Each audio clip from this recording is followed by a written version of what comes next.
Hi friends, ಎಲ್ಲರಿಗೂ ಕೂಡ ಮತ್ತೊಮ್ಮೆ ನಮ್ಮ ಚಾನಲ್ಗೆ ನಿಮಗೆ ಸ್ವಾಗತ. ಇವತ್ತಿನ ಒಂದು ವಿಡಿಯೋದಲ್ಲಿ ಪ್ರಚಲಿತ ಘಟನೆಗಳನ್ನ ನೋಡೋಣ. ಪ್ರತಿದಿನದ ಪ್ರಚಲಿತ ಘಟನೆಗಳನ್ನ ನಿಮಗೆ ಫ್ರೀಯಾಗಿ ಕೊಡುವಂತ ಒಂದು ಪ್ರಯತ್ನವನ್ನ ನಮ್ಮ ಒಂದು ಚಾನಲ್ ನಲ್ಲಿ ನಾವು ಮಾಡ್ತಾ ಹೋಗ್ತಾ ಇದ್ದೇವೆ. ನಮ್ಮ ಪ್ರಯತ್ನ ನಿಮಗೆ ಏನಾದರೂ ಯೂಸ್ಫುಲ್ ಆದ್ರೆ ಎಲ್ಲರೂ ಕೂಡ ತಪ್ಪದೆ ನಮ್ಮ ಚಾನಲ್ನ ಸಬ್ಸ್ಕ್ರೈಬ್ ಮಾಡ್ಕೋಬೇಕು, ಮತ್ತೆ ಈ ವಿಡಿಯೋಗೆ ಒಂದು ಲೈಕ್ ಮಾಡಬೇಕು. ಹಾಗೆ ಇಲ್ಲಿ ಯಾರ್ಯಾರು ಈ ಒಂದು ತರಗತಿಗಳನ್ನ ನೋಡ್ತಿದ್ದೀರಾ, ಇಲ್ಲಿ ಕೇಳ್ತಕ್ಕಂತ ಒಂದು ಪ್ರಶ್ನೆಗಳಿಗೆ ಸರಿಯಾದ ಉತ್ತರವನ್ನ ನೀವು ಕಾಮೆಂಟ್ ಬಾಕ್ಸ್ ಮೂಲಕ ಆನ್ಸರ್ ಮಾಡಬೇಕು. ಆಯ್ತಾ? ಎಲ್ಲರಿಗೂ ಕೂಡ ಮತ್ತೊಮ್ಮೆ ನಮ್ಮ ಚಾನಲ್ಗೆ ಸ್ವಾಗತವನ್ನ ಕೋರ್ತಾ ಬನ್ನಿ ಇವತ್ತಿನ ತರಗತಿಯನ್ನ ಶುರು ಮಾಡ್ಕೊಳ್ತಾ ಹೋಗೋಣ. ಓಕೆ, ಮೊದಲನೆಯ ಪ್ರಶ್ನೆ ಈ ರೀತಿಯಾಗಿದೆ. ಏನಪ್ಪಾ ಮೊದಲನೇ ಪ್ರಶ್ನೆ ಅಂತ ಅಂದ್ರೆ, ಇಲ್ಲಿ ಅರುಂಧತಿ ರಾಯ್ ಅವರ ಆತ್ಮಚರಿತ್ರೆ ಆಗಿರ್ತಕ್ಕಂತಹ Mother Mary comes to Me ಅಂತಕ್ಕಂಥದ್ದು ವೆರಿ ವೆರಿ ಇಂಪಾರ್ಟೆಂಟ್ ನೋಡಿ. ಅತಿ ಹೆಚ್ಚಿನದಾಗಿ SSC ಪರೀಕ್ಷೆಗಳಲ್ಲಿ ತುಂಬಾ ಸಲ ಕೇಳಿದ್ದಾರೆ. Mother Mary comes to Me ಅಂತಕ್ಕಂಥದ್ದು ಇದು ಏನಪ್ಪಾ ಅಂತ ಅಂದ್ರೆ ಕರೆಂಟ್ ಅಫೇರ್ಸ್ ಗಳಲ್ಲಿ ತುಂಬಾ ನ್ಯೂಸ್ ಅಲ್ಲೂ ಕೂಡ ಇರ್ತಕ್ಕಂಥದ್ದು. Mother Mary comes to me ಅಂತಕ್ಕಂಥ ಒಂದು ಆತ್ಮಚರಿತ್ರೆ. ಈ ಒಂದು ಆತ್ಮಚರಿತ್ರೆ ಯಾರ ಒಂದು ಲೇಖಕ ಅಥವಾ ಈ ಒಂದು ಆತ್ಮಚರಿತ್ರೆನ ಯಾರು ಬರೆದವರು ಅಂತ ಅಂದ್ರೆ ಅರುಂಧತಿ ರಾಯ್ ಅಂತಕ್ಕಂಥವ್ರು. ಅರುಂಧತಿ ರಾಯ್ ಅಂತಕ್ಕಂಥವ್ರು ಈ ಒಂದು ಏನು ಆತ್ಮಚರಿತ್ರೆನ ಅವ್ರದ್ದು ಒಂದು ಆತ್ಮಚರಿತ್ರೆನ ಅವರೇ ಬರ್ಕೊಂಡಿದ್ದಾರೆ. ಇದನ್ನ ಇತ್ತೀಚೆಗೆ ಯಾವ ನಗರದಲ್ಲಿ ಬಿಡುಗಡೆ ಮಾಡಲಾಯಿತು ಅಂತ ಇಲ್ಲಿ ಪ್ರಶ್ನೆ. ಅಂದ್ರೆ ಇದನ್ನ ಬಿಡುಗಡೆ ಮಾಡಿದರೆ ಈ ಒಂದು ಪುಸ್ತಕವನ್ನ, ಯಾಕೆ ಅಂತಂದ್ರೆ ಅರುಂಧತಿ ರಾಯ್ ಫೇಮಸ್ ರೈಟರ್. ಇವರೊಬ್ಬ ಫೇಮಸ್ ರೈಟರ್ ಆಗಿರ್ತಾರೆ, ಮಹಿಳೆ ಇವರು ಫುಲ್ ಫೇಮಸ್ ರೈಟರ್ ಆಗಿರೋ ಕಾರಣದಿಂದಾಗಿ ಇವರ ಒಂದು ಆತ್ಮಚರಿತ್ರೆ ಏನಿದೆ ಇದರ ಒಂದು ಪುಸ್ತಕವನ್ನ ಇತ್ತೀಚೆಗೆ ಅವ್ರು ಏನಪ್ಪಾ ಮಾಡಿದ್ದಾರೆ ಅಂತ ಅಂದ್ರೆ ಒಂದು ನಗರದಲ್ಲಿ ಬಿಡುಗಡೆ ಮಾಡಿದ್ದಾರೆ. ಹಾಗಾದ್ರೆ ಆ ಒಂದು ನಗರದ ಹೆಸರು ಏನು ಅಂತ ಇಲ್ಲಿ ಕೇಳಿದ್ದಾರೆ. ಕೊಚ್ಚಿ, ತಿರುವನಂತಪುರಂ, ಚೆನ್ನೈ ಮತ್ತು ಬೆಂಗಳೂರು ಅಂತ ಆಪ್ಷನ್ ಇದಾವೆ. ಇಲ್ಲಿ ಸರಿಯಾದ ಉತ್ತರವನ್ನ ನೋಡಿ, ಇಲ್ಲಿ ಕೊಚ್ಚಿ ಅಂತಕ್ಕಂಥದ್ದು, ಕೊಚ್ಚಿ ಅಂತ ಇಲ್ಲಿ ಸರಿಯಾದ ಉತ್ತರ. ಅರುಂಧತಿ ರಾಯ್ ಅವರ ಒಂದು ಆತ್ಮಚರಿತ್ರೆ ಆಗಿರ್ತಕ್ಕಂತಹ Mother Mary comes to me ಅಂತಕ್ಕಂಥ ಒಂದು ಪುಸ್ತಕ ಏನಿದೆ ಅದನ್ನ ಕೊಚ್ಚಿಯಲ್ಲಿ ಇತ್ತೀಚೆಗೆ ಇಲ್ಲಿ ಬಿಡುಗಡೆ ಮಾಡಿದ್ದಾರೆ. ಇದು ಅವರ ಪುಸ್ತಕಗಳಲ್ಲಿ ಒಂದನ್ನು ಅವರ ಒಂದು ತವರು ರಾಜ್ಯವಾದ ಕೇರಳ, ನೋಡಿ ಅರುಂಧತಿ ರಾಯ್ ಯಾವ ರಾಜ್ಯಕ್ಕೆ ಇಲ್ಲಿ ಏನು ಯಾವ ರಾಜ್ಯದಲ್ಲಿ ಹುಟ್ಟಿದರೆ ಅವರು ರಾಜ್ಯ ಯಾವುದು ಅಂತ ಕೇಳಿದ್ರೆ ಅದು ಕೇರಳ ಅಂತಕ್ಕಂಥದ್ದು. ಪ್ರಶ್ನೆಗಳು ಇದೇ ರೀತಿ ಬರ್ತಕ್ಕಂಥದ್ದು. ನಿಮಗೆ ಗೊತ್ತಿರಬೇಕು, Mother Mary comes to me ಅಂತಕ್ಕಂಥ ಪುಸ್ತಕ ಅತ್ಯಂತ ನ್ಯೂಸ್ ಅಲ್ಲಿ ಇದೆ. ಅದು ಎಲ್ಲಿ ಬಿಡುಗಡೆ ಆಗಿದೆ ಅಂತ ಅಂದ್ರೆ ಕೊಚ್ಚಿ. ಯಾಕೆ ಅಂತ ಅಂದ್ರೆ ಅದು ಅವರ ಒಂದು ರಾಜ್ಯ ಆಗಿದೆ. ಆಯ್ತಾ? ಇಲ್ಲಿ ಇವರು ಅನಾವರಣ ಮಾಡಿದ್ದಾರೆ, ತುಂಬಾ ಇಂಪಾರ್ಟೆಂಟ್. ಹಾಗಾದ್ರೆ Mother Mary comes to me ಎಂಬತಕ್ಕಂಥ ಒಂದು ಪುಸ್ತಕನ ಬರೆದಿರ್ತಕ್ಕಂಥ ಯಾವ ರೀತಿ ಇದ್ದಾರೆ, ಅವ್ರ ಮುಖ ನೋಡ್ಬೇಕಾ? ನೋಡಿ ಇಲ್ಲಿ, ಇಲ್ಲಿ ನೋಡಿ, ಸಿಗರೇಟ್ ಸೇದ್ಕೊಳ್ತಾ ಇಲ್ಲಿ ಏನಪ್ಪಾ ಮಾಡ್ತಿದ್ದಾರೆ ಅಂತ ಅಂದ್ರೆ ಪುಸ್ತಕವನ್ನ ಬರಿತಾ ಇದ್ದಾರೆ. Mother Mary comes to me ಅಂತಕ್ಕಂಥ ಪುಸ್ತಕ ಯಾರಪ್ಪ ಬರೆದಿರೋದು ಅಂತ ಅಂದ್ರೆ ಅರುಂಧತಿ ರಾಯ್ ಅಂತಕ್ಕಂಥವ್ರು ಬರೆದಿರ್ತಕ್ಕಂಥ ಪುಸ್ತಕ. ಇವರು ತುಂಬಾ ಫೇಮಸ್ ರೈಟರ್ ಆಗಿರೋ ಕಾರಣದಿಂದಾಗಿ ಬೇರೆ ಬೇರೆ ಅಂದ್ರೆ ತುಂಬಾ ಬೇರೆ ಬೇರೆ ಪುಸ್ತಕಗಳನ್ನು ಕೂಡ ಇವರು ಬರೆದಿದ್ದಾರೆ. ಹಾಗಾದ್ರೆ ಆ ಒಂದು ಪುಸ್ತಕಗಳನ್ನ ನೋಡೋದಾದ್ರೆ ಇಲ್ಲಿ ನಾನ್ ಫಿಕ್ಷನ್ ಪುಸ್ತಕ ಅಂತ ಕರಿತೇವೆ. ಇಲ್ಲಿ ದ ಕಾಸ್ಟ್ ಆಫ್ ಲಿವಿಂಗ್ ಎಂಬತಕ್ಕಂಥ ಒಂದು ಪುಸ್ತಕವನ್ನ 1999ರಲ್ಲಿ ಬರೀತಾರೆ. ಅದೇ ರೀತಿಯಲ್ಲಿ ಪವರ್ ಆಫ್ ಪೊಲಿಟಿಕ್ಸ್ ಎಂಬತಕ್ಕಂಥ ಒಂದು ಪುಸ್ತಕವನ್ನ 2000ನೇ ಇಸ್ವಿಯಲ್ಲಿ ಬರೀತಾರೆ. ಮತ್ತೆ ಇಲ್ಲಿ ordinary person's guide to empire ಅಂತ ಇದೆ. Ordinary person's guide to empire ಅಂತಕ್ಕಂಥ ಪುಸ್ತಕವನ್ನ 2004ರಲ್ಲಿ ಬರೀತಾರೆ. ಹಾಗೆ 2009ರಲ್ಲಿ ಒಂದು ಪುಸ್ತಕ ಬರೀತಾರೆ, ನೀವು ನೋಡಬಹುದು, Listening to Grasshoppers Field Notes and Democracy ಅಂತ.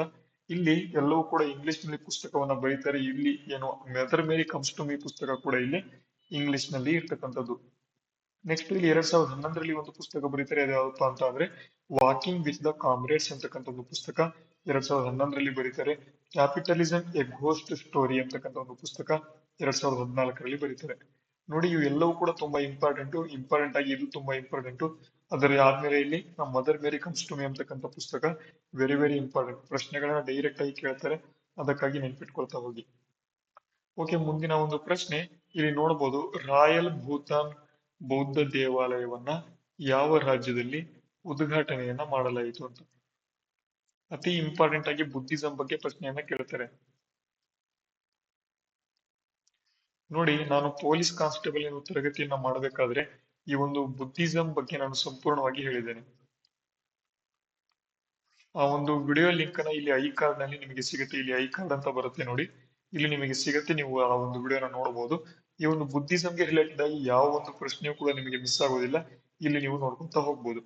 ಏನಪ್ಪಾ ಈ ಒಂದು ಪ್ರಶ್ನೆ ಅಂತ ಅಂದ್ರೆ, ರಾಯಲ್ ಭೂತಾನ್ ಎಂಬತಕ್ಕಂತ ಒಂದು ಬೌದ್ಧ ದೇವಾಲಯವನ್ನ ಯಾವ ರಾಜ್ಯದಲ್ಲಿ ಇಲ್ಲಿ ಉದ್ಘಾಟನೆ ಮಾಡಲಾಯಿತು ಅಂತ. ಇದನ್ನ ಬಿಹಾರದಲ್ಲಿ ಉದ್ಘಾಟನೆ ಮಾಡಿದ್ದಾರೆ. ಹಾಗಾದ್ರೆ ಬಿಹಾರದ ಯಾವ ಪ್ರದೇಶ ಅಂತ ಕೇಳಿದ್ರೆ ರಾಜಗೃಹ.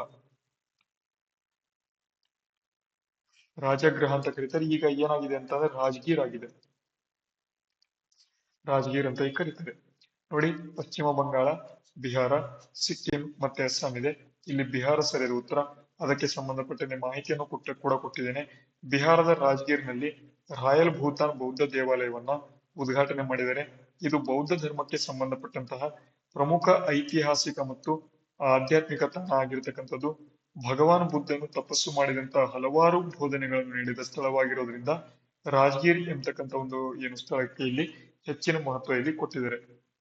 ಹಾಗಾದ್ರೆ ಬುದ್ಧಿಸಂಗೆ ಸಂಬಂಧಪಟ್ಟಂತೆ ಕೆಲವು ಒಂದು ಮಾಹಿತಿಗಳನ್ನ ನೋಡೋದಾದ್ರೆ, ಇಲ್ಲಿ ನೋಡಿ, ಬೌದ್ಧ ಧರ್ಮದಲ್ಲಿ ಟೋಟಲ್ ಆಗಿ 3 ಪಂಥಗಳು ಇಲ್ಲಿ ಬರ್ತವೆ. ಮೊದಲನೇದಾಗಿ 2 ಪಂಥಗಳು, ಹೀನಯಾನ ಮತ್ತೆ ಇಲ್ಲಿ ಮಹಾಯಾನ. ಕೊನೆಯದಾಗಿ ಇನ್ನೊಂದು ಬರುತ್ತೆ, ಅದು ವಜ್ರಯಾನ ಅಂತಕ್ಕಂಥದ್ದು. ವಜ್ರಯಾನ ಅಂತಕ್ಕಂಥ ಟೋಟಲ್ ಆಗಿ 3 ಬರ್ತವೆ. ಅದನ್ನ ನಾವು ನೋಡ್ಕೊಳ್ತಾ ಹೋಗೋಣ. ನೋಡಿ, ಪ್ರಮುಖವಾಗಿ ಬೌದ್ಧ ಪಂಥಗಳು ಇಲ್ಲಿ ಬುದ್ಧನ ಮರಣದ ನಂತರ ಅವನ ಬೋಧನೆಗಳನ್ನು ವಿಭಿನ್ನವಾಗಿ ಅರ್ಥೈಸಲಾಯಿತು. ಇದು ವಿವಿಧ ಚಿಂತನಾ ಶಾಲೆಗಳಿಗೆ ಕಾರಣ ಆಯಿತು. 4ನೇ ಬೌದ್ಧ ಪರಿಷತ್ತಿನ ನಂತರ ಅತ್ಯಂತ ಮಹತ್ವದ ಒಂದು ವಿಭಜನೆ ಒಂದು ಏನಾಯ್ತು ಅಂತ ಸಂಭವನೆ ಆಯಿತು. ಟೋಟಲ್ ಆಗಿ ಬೌದ್ಧ ಒಂದು ಸಂಗೀತಿಗಳು, ಬೌದ್ಧ ಸಂಗೀತಿಗಳು ಅಂತ ಕರೀತಾರೆ, ಬುದ್ಧಿಸ್ಟ್ ಕೌನ್ಸಿಲ್ ಅಂತ. ಬುದ್ಧಿಸ್ಟ್ ಕೌನ್ಸಿಲ್ಸ್ ಎಷ್ಟಾಗಿದೆ ಅಂತಾನೆ ಟೋಟಲ್ 4 ಆಗಿದೆ. ಯಾವಾಗಿಂದಪ್ಪ ಆಯ್ತು ಅಂತಾರೆ 383 BC ಇಂದ ಆಯ್ತು. ಟೋಟಲ್ ಆಗಿ 4 ಆಗಿದ್ದಾವೆ. 4 ಬೌದ್ಧ ಸಂಗೀತಿ, 3 ಬೌದ್ಧ ಸಂಗೀತಿ ಬಿಹಾರದಲ್ಲಿ ಆಗಿದ್ದಾವೆ. ಇನ್ನು 1 ಬೌದ್ಧ ಸಂಗೀತಿ ಎಲ್ಲಾಗಿದೆ ಅಂತ ಅಂದ್ರೆ ಅದು ಜಮ್ಮು ಕಾಶ್ಮೀರದ ಒಂದು ಕುಂದಲವನದಲ್ಲಿ ಈ ಒಂದು ಬೌದ್ಧ ಸಂಗೀತಿ ಆಗಿದೆ. ಹಾಗಾದರೆ ಇಲ್ಲಿ ಯಾವ ಒಂದು ಹೀನಯಾನಕ್ಕೆ ಸಂಬಂಧಪಟ್ಟಂತೆ ಮಾಹಿತಿ, ಮತ್ತೆ ಇಲ್ಲಿ ಮಹಾಯಾನಕ್ಕೆ ಸಂಬಂಧಪಟ್ಟಂತೆ ಮಾಹಿತಿ, ವಜ್ರಯಾನಕ್ಕೆ ಸಂಬಂಧಪಟ್ಟಂತೆ ಮಾಹಿತಿಯನ್ನು ನಾವು ನೋಡೋದಾದ್ರೆ, ಹೀನಯಾನವನ್ನ ನಾವು ಏನಪ್ಪಾ ಮಾಡ್ತಿದ್ದೇವೆ ಅಂತ ಅಂದ್ರೆ ಹಿರಿಯರ ಸಿದ್ಧಾಂತ ಅಂತ ನಾವು ಇಲ್ಲಿ ಕರಿತೇವೆ. ಹಿರಿಯರ ಸಿದ್ಧಾಂತ ಅಂತ ಕೂಡ ನಾವು ಇಲ್ಲಿ ಕರಿತೇವೆ. ಬುದ್ಧನ ಮೂಲ ಬೋಧನೆಗಳನ್ನು ಕಟ್ಟುನಿಟ್ಟಾಗಿ ಇಲ್ಲಿ ಪಾಲಿಸ್ತದೆ. ಬುದ್ಧನನ್ನು ದೇವರಲ್ಲ, ಒಬ್ಬ ಮಹಾನ್ ಗುರು ಅಂತಾನೂ ಕೂಡ ಇಲ್ಲಿ ನೋಡ್ತಾರೆ. ಇಲ್ಲಿ ವಿಗ್ರಹಾರಾಧನೆಯಲ್ಲಿ ಇವರು ಆಚರಣೆ ಮಾಡೋದಿಲ್ಲ. ಯಾರಪ್ಪ ಅಂತಂದ್ರೆ ಹೀನಯಾನ ಎಂತಕ್ಕಂಥವ್ರು. ಮೋಕ್ಷಕ್ಕಾಗಿ ವೈಯಕ್ತಿಕ ಪ್ರಯತ್ನ ಒಂದು ಅಗತ್ಯವಿದೆ ಅಂತಾನೂ ಕೂಡ ಇಲ್ಲಿ ಹೇಳಲಾಗ್ತದೆ. ಆಯ್ತಾ? ಇಲ್ಲಿ ಏನು ಕೂಡ ಇಲ್ಲಿ ಚೇಂಜ್ ಆಗಲ್ಲ. ಅವರು ಹೀನಯಾನ. ಇಲ್ಲಿ ನೋ ಚೇಂಜರ್ಸ್ ಅಂತ ಕರಿತೀವಿ ಇಂಗ್ಲಿಷ್ ನಲ್ಲಿ ಇವ್ರನ್ನ. ನೋ ಚೇಂಜರ್ಸ್ ಅಂತ ಕರಿತೇವೆ. ಅದೇ ಇಲ್ಲಿ ನಾವು ಮಹಾಯಾನವನ್ನ ನೋಡೋದಾದ್ರೆ ಗ್ರೇಟರ್ ವೆಹಿಕಲ್ ಅಂತ ಕರಿತೇವೆ, ಅಂದ್ರೆ ಪ್ರೋ ಚೇಂಜರ್ಸ್ ಅಂತ. ಪ್ರೋ ಚೇಂಜರ್ಸ್ ಅಂತ ಇವ್ರನ್ನ ಕರಿತೇವೆ. ಇಲ್ಲಿ ಗ್ರೇಟರ್ ವೆಹಿಕಲ್ ಅಂತಾನೆ ಇವರು ಪ್ರಸಿದ್ಧ ಆಗಿದ್ದಾರೆ. ಬುದ್ಧನನ್ನು ದೈವಿಕ ಜೀವಿ ಎಂದು ಪರಿಗಣಿಸ್ತಾರೆ ಮತ್ತು ವಿಗ್ರಹಾರಾಧನೆಯಲ್ಲಿ ಇವರು ಆಚರಣೆಯನ್ನು ಮಾಡ್ತಾರೆ. ಬೋಧಿಸತ್ವ ಮಾರ್ಗದ ಮೇಲೆ ಕೇಂದ್ರೀಕರಿಸ್ತಾರೆ. ಮತ್ತೆ ಜ್ಞಾನೋದಯವಾದ ಒಂದು ಜೀವಿ ಇತರರಿಗೆ ಇಲ್ಲಿ ಮುಕ್ತಿಯನ್ನು ಸಾಧಿಸಲು ಇಲ್ಲಿ ಸಹಾಯ ಮಾಡುತ್ತೆ ಅಂತ ಇಲ್ಲಿ ಇವರು ಹೇಳ್ತಾರೆ. ಹಾಗಾದ್ರೆ ಇನ್ನೊಂದು ಯಾವ್ದಪ್ಪ ಅಂತ ಅಂದ್ರೆ ಇಲ್ಲಿ ವಜ್ರಯಾನ ಅಂತಕ್ಕಂಥದ್ದು. ಇಲ್ಲಿ ಥೆರವಾಡ ಮತ್ತು ಮಹಾಯಾನಕ್ಕಿಂತ ನಂತರ ಹೊರಹೊಮ್ಮಿದ ಇಲ್ಲಿ ಥಂಡರ್ ಬೋಲ್ಟ್ ವಾಹನ ಯಾವ್ದಪ್ಪ ಅಂತಂದ್ರೆ ಅದು ವಜ್ರಯಾನ ಅಂತಕ್ಕಂಥದ್ದು. ವಜ್ರಯಾನ ಬುದ್ಧಿಸಂ ಅಂತ ಕರಿತೇವೆ. ಮುಖ್ಯವಾಗಿ ಇದು ಟಿಬೆಟ್, ಭೂತಾನ್, ಮಂಗೋಲಿಯಾದಲ್ಲಿ ಅಭ್ಯಾಸ ಮಾಡಲಾಗ್ತದೆ. ತಾಂತ್ರಿಕ ಆಚರಣೆಗಳು ಮತ್ತು ಮಂತ್ರಗಳು ಮತ್ತು ಮಂಡಲಗಳನ್ನು ಇದು ಒಳಗೊಂಡಿರ್ತಕ್ಕಂಥದ್ದು. ನೋಡಿ, ತುಂಬಾ ಇಂಪಾರ್ಟೆಂಟ್. ತಾಂತ್ರಿಕ ಆಚರಣೆ, ಮಂತ್ರಗಳು, ಮಂಡಲಗಳನ್ನು ಒಳಗೊಂಡಿರ್ತಕ್ಕಂಥ ಒಂದು ಭಾಗ ಯಾವ್ದಪ್ಪ ಅಂತ ಅಂದ್ರೆ ಪಂಥ ಯಾವ್ದಪ್ಪ ಅಂತ ಅಂದ್ರೆ ಅದು ವಜ್ರಯಾನ ಪಂಥ ಅಂತ. ವಜ್ರಯಾನ ಪಂಥ ಅಂತಕ್ಕಂಥದ್ದು. ಓಕೆನಾ?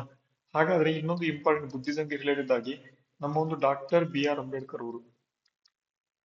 ಅಂಬೇಡ್ಕರ್ ಅವರು ಈ ಒಂದು ಬೌದ್ಧ ಧರ್ಮಕ್ಕೆ ಸಂಬಂಧಪಟ್ಟಂತೆ ಒಂದು ಪಂಥವನ್ನ ಇದು ಮಾಡ್ತಾರೆ. ಆ ಒಂದು ಪಂಥದ ಹೆಸರು ಏನು? ಓಕೆನಾ? ಎಲ್ರು ಕೂಡ ಕಾಮೆಂಟ್ ಬಾಕ್ಸ್ ಮೂಲಕ ನೀವು ಆನ್ಸರ್ ಮಾಡಬೇಕು. ನೋಡಿ, ತುಂಬಾ ಇಂಪಾರ್ಟೆಂಟ್. ನೀವು ಕಾಮೆಂಟ್ ಮಾಡಲಿಲ್ಲ ಅಂತಾನೆ ಏನು ಕೂಡ ನೆನಪಿರೋದಿಲ್ಲ. ಅದಕ್ಕಾಗಿ ಎಲ್ಲರೂ ಕೂಡ ತರಗತಿಯಲ್ಲಿ ನೀವು ಕಾಮೆಂಟ್ ಅನ್ನ ಮಾಡ್ಕೊಳ್ತಾ ಹೋಗಿ. ತರಗತಿಯನ್ನ ಇಲ್ಲಿವರೆಗೆ ಯಾರು ನೋಡ್ತೀರಾ ಎಲ್ಲರೂ ಕೂಡ ಧನ್ಯವಾದಗಳನ್ನು ತಿಳಿಸ್ತಾ ಮುಂದಿನ ಪ್ರಶ್ನೆ ನೋಡೋಣ. ಏನಪ್ಪಾ ಮುಂದಿನ ಪ್ರಶ್ನೆ ಅಂತ ಅಂದ್ರೆ, ಭಾರತದಲ್ಲಿ ಪ್ರತಿ ವರ್ಷ ಯಾವ ದಿನಾಂಕದಂದು ಶಿಕ್ಷಕರ ದಿನವನ್ನ ನಾವು ಆಚರಣೆ ಮಾಡ್ತೇವೆ ಅಂತ ಇಲ್ಲಿ ಪ್ರಶ್ನೆ.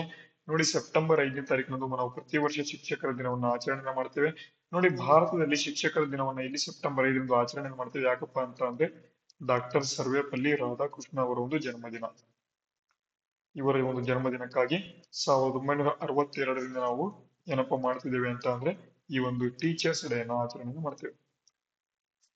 ಟೀಚರ್ಸ್ ಡೇನ ನಾವು ಆಚರಣೆನ ಮಾಡ್ತೇವೆ. ಹಾಗಾದರೆ ಇವರು ಆ, ಇವರಿಗೆ ಇಲ್ಲಿ ಟೀಚರ್ಸ್ ಡೇನ ಪ್ರಪ್ರಥಮವಾಗಿ ಯಾವ ವರ್ಷದಲ್ಲಿ ಆಚರಣೆ ಮಾಡಿತು ಅಂತ ಕೇಳಿದ್ರೆ 1962. ಮತ್ತೆ ಇವ್ರು ಏನೇನಾಗಿದ್ರು ಅಂತ ಅಂದ್ರೆ ಭಾರತದ ಮೊದಲ ಒಂದು ರಾಷ್ಟ್ರಪತಿ, ಎರಡನೇ ಒಂದು ರಾಷ್ಟ್ರಪತಿ, ಇವೆಲ್ಲವೂ ಕೂಡ ಆಗಿದ್ರು. ಇದರ ಬಗ್ಗೆ ಇನ್ನೂ ಹೆಚ್ಚಿನ ಮಾಹಿತಿಗಳನ್ನ ಒಂದು ತರಗತಿಯಲ್ಲಿ ನಿಮಗೆ ಸಂಪೂರ್ಣವಾಗಿ ಕೊಟ್ಟಿದ್ದೇನೆ. ಎಲ್ಲಿ ಅಂತ September 5 ಕರೆಂಟ್ ಅಫೇರ್ಸ್ ಕ್ಲಾಸ್ನ ನೀವು ನೋಡಿ ಸಂಪೂರ್ಣವಾಗಿ ಏನೂ ಕೂಡ ಮಿಸ್ ಆಗಲ್ಲ. ಆ ರೀತಿಯಲ್ಲಿ ನಿಮಗೆ ಮಾಹಿತಿ ಸಿಗುತ್ತೆ, ಅಲ್ಲಿ ನೀವು ನೋಡಬಹುದು. ಡಿಸ್ಕ್ರಿಪ್ಷನ್ ಅಲ್ಲಿ ಲಿಂಕ್ ಅನ್ನು ಕೊಟ್ಟಿದ್ದೇನೆ. ಇಲ್ಲ ಅಂತಂದ್ರೆ ಪ್ಲೇ ಲಿಸ್ಟ್ ಲಿಂಕ್ ಇರುತ್ತೆ, ಇಲ್ಲ ಅಂತಂದ್ರೆ ಇಲ್ಲಿ ಐ ಕಾರ್ಡ್ ಇರುತ್ತೆ, ಎಲ್ಲವೂ ಕೂಡ ನೀವು ನೋಡಬಹುದು. ನೋಡಿ ತುಂಬಾ ಇಂಪಾರ್ಟೆಂಟ್ ಇಲ್ಲಿ ಪ್ರೊಫೆಸರ್ ವಿ.ಕೆ. ಗೋಕಾಕ್ ಅಥವಾ ವಿಕ್ರು ಗೋಕಾಕ್ ಅಂತ ಕರಿತೇವೆ. ಕ್ರೂ ಅಂತ ಇಲ್ಲಿ ಇಂಗ್ಲಿಷ್ ನಲ್ಲಿ ಇಲ್ಲಿ ವಿ.ಕೆ. ಅಂತ ಆಗಿದೆ.